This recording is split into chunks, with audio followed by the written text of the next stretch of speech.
Where is our exclusive to Master Duel only Nightmare Mermaid? Banned in the TCG, banned in the OCG. Essentially what you do is you make a Nightmare Phoenix with 2 monsters, different names. That could be a Nibiru token. And then you turn the Nightmare Phoenix into the Nightmare Mermaid. And of course, you're not using a regular one of Nightmare Monster from your deck, but this allows you to bridge any deck into your Orcust plays, which I'm also going to be quite interested in. Will people be playing Orcust similarly to Fiendsmith, or they just tech it into anything? Let's find that out. Now, with all the hype of Orcust, this is a dead hand. What? Are you serious? Unprecedented. It's consistency and boosted support, and you're going to be doing nothing. You have a freaking brick, and the crossout's going to do nothing also. Well, not a good duel. We have Duel 1, set 2 pass. Crescendo has an engrave effect if you're able to get it there. Our Masa is going to be searching for the Habakiri. And Habakiri, whoa! We are negating Habakiri with our crossout designate. I did not know that we were on Mitsurugi. Negate. You're not able to get the Saji out to search for the ritual, but the prayers can instead special summon the Saji in the field after searching it. Thus, we have Ash Blossom 2. Negate. Now, we did not use crossout designate to even be able to negate the Ash. Also, we used up our normal summon on the Aramasa instead of the Ice Ryzeal, which is quite interesting. Imperm, you have to negate this. There we go. We held on to the crossout designate. We did not negate the Ash. It just like that. Game number 1, Orcust bricking. Not so great. Let's hop into, please, make a play. Let's start this off with a Gursu activating to send an Orcust or World Legacy card from the deck to the grave, imperming to negate, also negating the second effect of summoning a token onto the field. But we no longer have to link 2. We can now link 1 Galatea, discard the Fualos to search for a World Legacy World's Crown. We're going to activate Max C in the Droll and Lockbird window so that when they negate our Max C, we could activate Droll. No more adding from the deck for you. Now, how well does Orcust play under Droll? I'll tell you this, we are in a Droll meta, so if we perform a great play, then this will be a deck to definitely pick up. As we go into the Nightmare Mermaid after the Nightmare Phoenix, we're going to discard a card, special summon from the deck, Orcust Nightmare. This is banned in the TCG. Wait, Nightmare Mermaid just to go into Fiendsmith? You're supposed to be Fiendsmith yourself. Summon a Crimson Tear from the deck, send Engraver here. I'm confused. You are Fiendsmith and Mitsurugi in your Orcust? All freaking 3?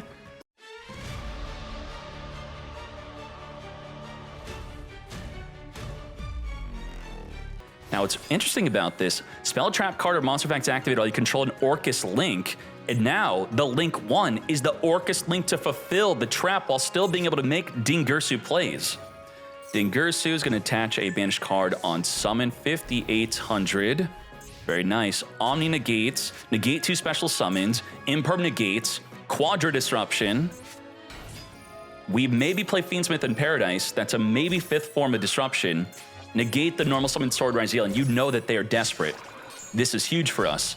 7 Tachyon could set up the X Ryzeal. And unfortunately, the High King Caesar is not going to be able to negate the X Ryzeal. We're just going to negate the 7 Tachyon altogether. And the Murakuma, which normally is a 1-of, because of this reason, it's a brick. As we now go into the Typhon. Typhon's going to be able to non-target bounce back a monster on the field. Say goodbye to the Dingirsu and 2900 over the Galatea. Now, Lacrima within main phase 2, which is only when the Requiem can activate. Reborn itself back in the field, tribute off, summon for the deck, Crimson Tear. Are we playing the Fiendsmith Paradise? We are not. We're just setting up for our follow-up play. And the Crescendo, you could banish this card from your graveyard to add a Dark Machine from your deck or banishment to your hand. Let's return back the Requiem, come forth. Fiendsmith Engraver, link off the Crimson Tear into the Requiem here, equip onto the Engraver, send away the Typhon, open up the field. We need 8,000 damage.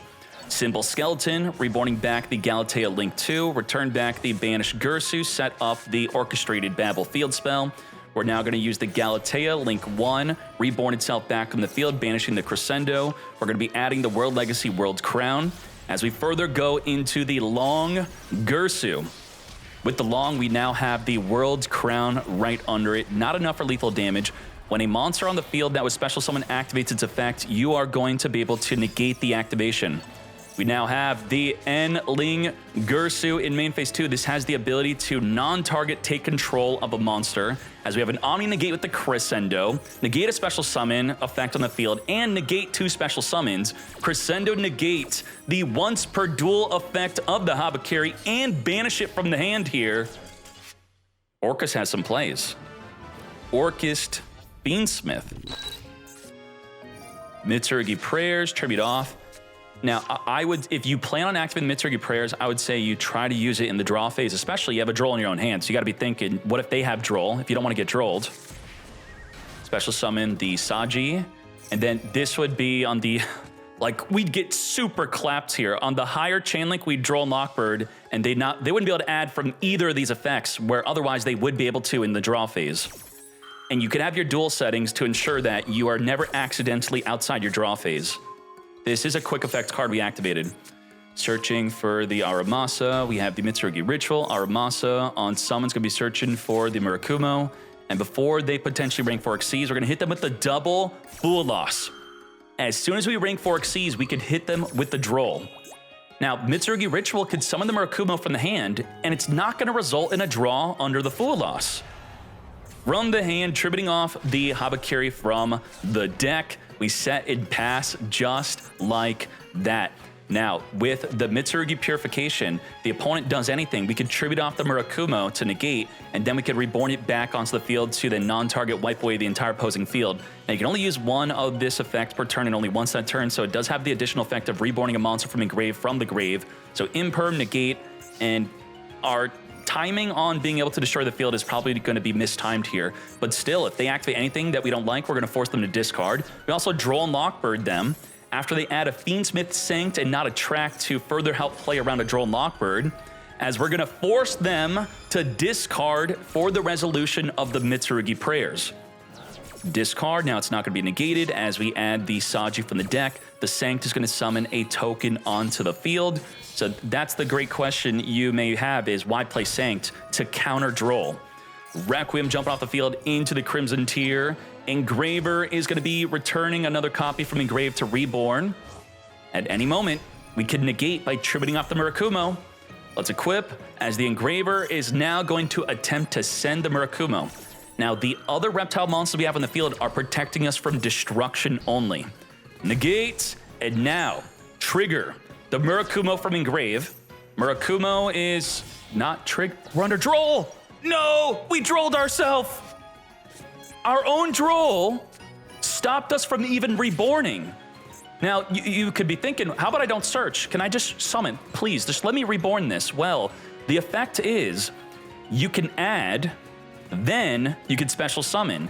Nothing before then. If that does not happen, anything after then never happens if the before then is not able to resolve properly. It is completely tied together. As we now go into the Nightmare Phoenix, by discarding a card to force out the impermanence, as we can now link this off into a Nightmare Mermaid, but Nightmare Mermaid requires you to discard a card to even make a play, right? If this card is summoned, you can discard 1 card to special summon. That is unfortunate. Now we have the Purification. Once per turn effect, we're going to be reborning the Aramasa from Engrave plus tributing another monster on the field. Trigger both the Saji and the Aramasa. Unfortunately, this looks to be the end, despite their own Droll and Lockbird stopping the Murakumo from reborning and wiping away the field.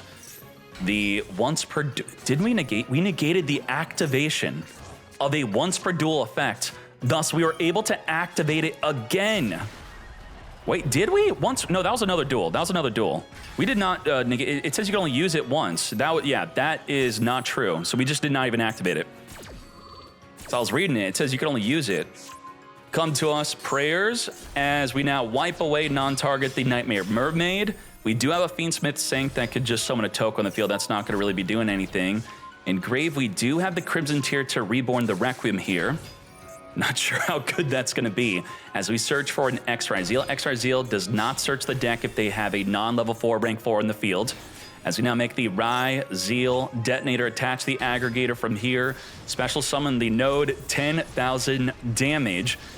Now, the Requiem cannot even activate within the battle phase if we were waiting to summon it then, but they were not threatening lethal. As we're now going to activate the Sanct plus the Requiem, we're going to be forcing them to not summon the Requiem because they have to discard a card. And this is one of the crazy things about Mitsurugi is if you have your opponent in a top deck situation, they can't make any plays. Whatever they activate, they're going to be forcibly having to discard a card. Now, that newly top decked card can be our discard. The Raziel Detonator will be chaining to the Engraver. You cannot Detonator and use the Murakumo in the same chain to force them to discard and pop a card in the field. Reborn Engraver here, come forth into the Typhon. Typhon is going to ensure that the Murakumo is not able to activate, the Detonator is not able to activate. Now, this is a continuous effect that you're able to detach material to protect from destruction. Detaching the Aggregator to now negate the Typhon. Mitsurugi Prayers, tribute off the Murakumo here. It's not properly summoned, so it's not going to be reborning from Engrave. We got the Kusanagi adding back from Engrave the Prayers. So you do have to note that with the Mitsurugi cards, whether they're properly summoned or not. Say goodbye to the Typhon. Lethal damage.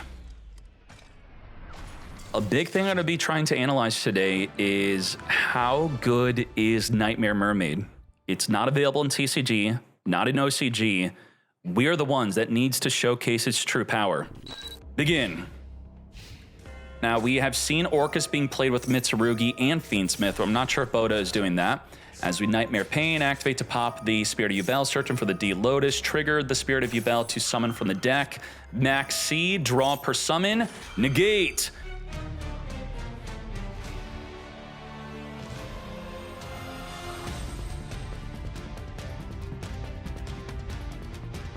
Unchained Soul, Lord of Yama, searching for the Shivara. Just scoop it up. Damn. Activate the tracked Ash, negate. Hard once per turn, mate. Shite. Well, Lancia against Yubel. Let's see the impact on that. Let's type into the filter a Yubel deck type, and we're going to type in the word Vanish. Okay, we full lost and they just straight up passed. Draw and Lockbird, but we do have the tracked again. Now, we could get our Lurie Fingered or the Ash negates the tracked for a second freaking time. Banish. Control F. Banish. If that doesn't count. That doesn't count. It's mostly going to be the Squirmer. Squirmer being able to banish to summon a monster. That's what we want to stop. Droll in Lockbird. Call by the Grave. Finger the Droll. Negate and banish. Not today. We have Artifact Lancia preventing the banish. Nicely done. Now, we should be playing Draw and Lockbird ourselves. That is absolutely insane that we aren't, which is why the Crossout Designate should have been able to flip up to then negate, not even negating an Ash Blossom. Well, the Artifact Lancia is now resolved. In response to Lancia was the last time to actually activate the Crossout Designate, which we could have, if we were crazy, we could have flipped out Crossout Designate to negate Ash Blossom, preempting the Ash Blossom, guessing that they have it. Boda, with the Gursu, send from the deck the Harporer. In response to the Gursu summoning a token onto the field, Max C to draw per special summon. Can't negate. So you understand what I'm saying, right? You cross out to the Lancia, declaring Ash because you're predicting they could have an Ash. Or you cross out, declare Droll, because you're playing Droll, in response to the Lancia. Fiendsmith tracked into our Lurie, and Boda's got nothing. Damn. Back and forth of hand traps. Turn 6, finally making a play. What's going on with Orcust?